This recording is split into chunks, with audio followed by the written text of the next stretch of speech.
Good morning, Spark.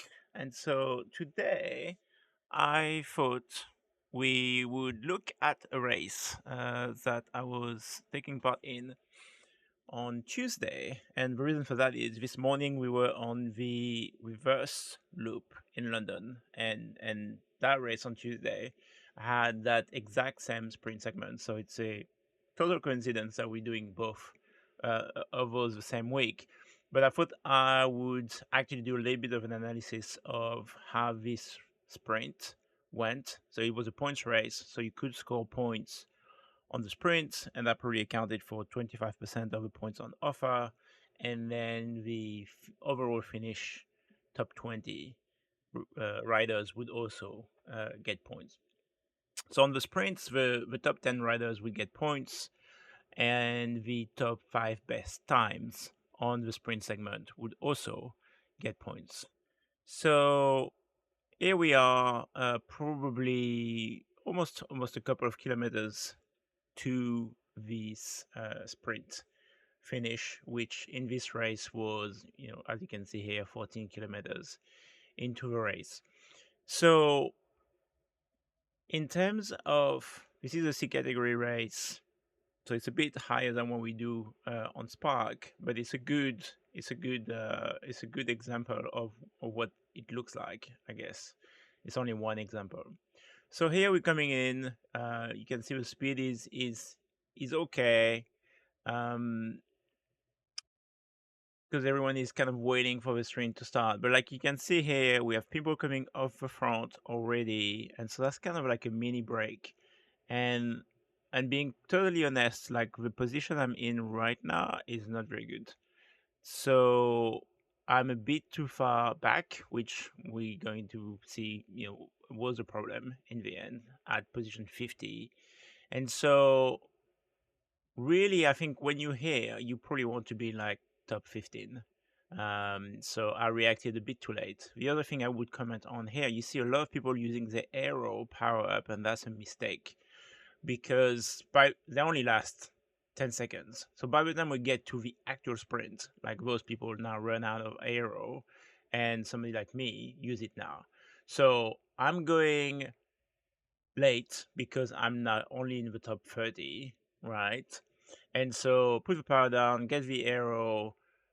I'm like 25th by the time we get to the 200-meter line, and I end up coming in the top 10, which is enough for points. We do pretty well on that sprint as a team. We have three riders in the top five best times, and then I think we have maybe three or four riders actually in that in those top points. So we scored the highest. But for me, it would have been better if I'd been a bit better in the positioning. The sprint itself is fine. You could go at 300 meters to go, and that's usually what we train for. But I was just too far back to actually finish in the top five on that sprint finish, which was really possible. It was really all about positioning. So yeah, I thought I shared that example because it translates very well to what we practice when we are on that particular loop. Usually we go with 300 meters to go. We go with our 100% effort.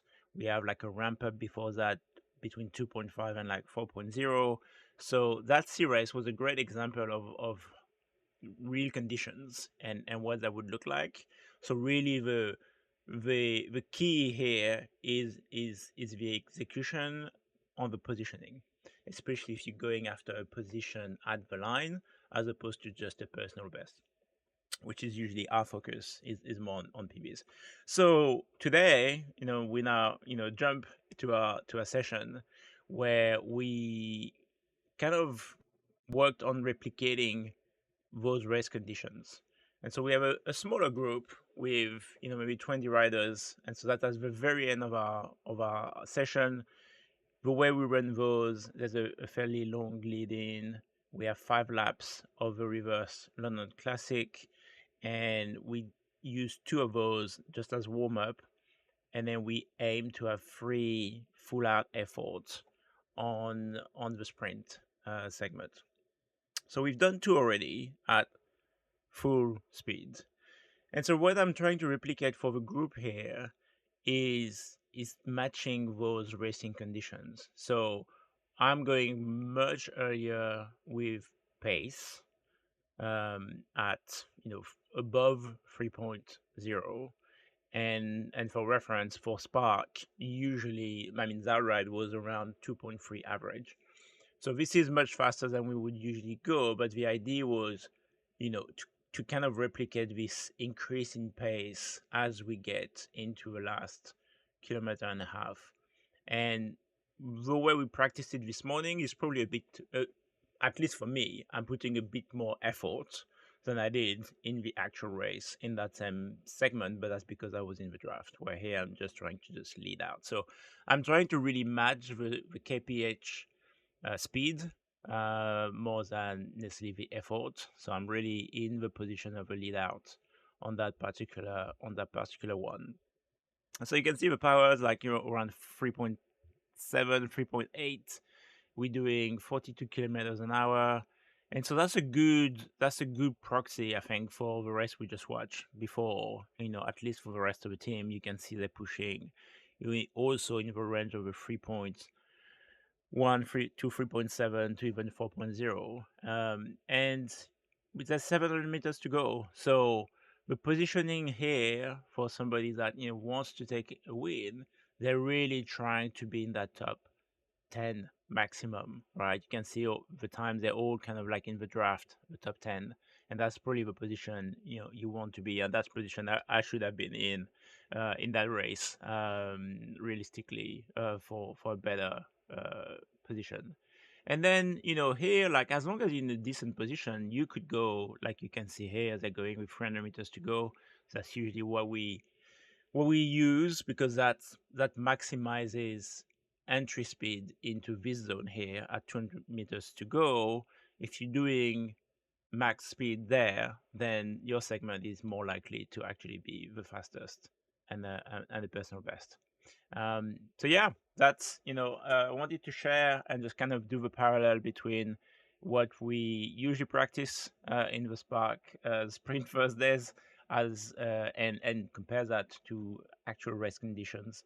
And so we had a great example of this week. So hopefully that's useful.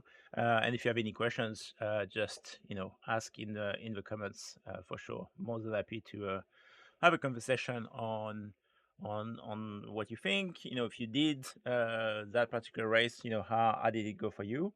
And yeah, have a great day.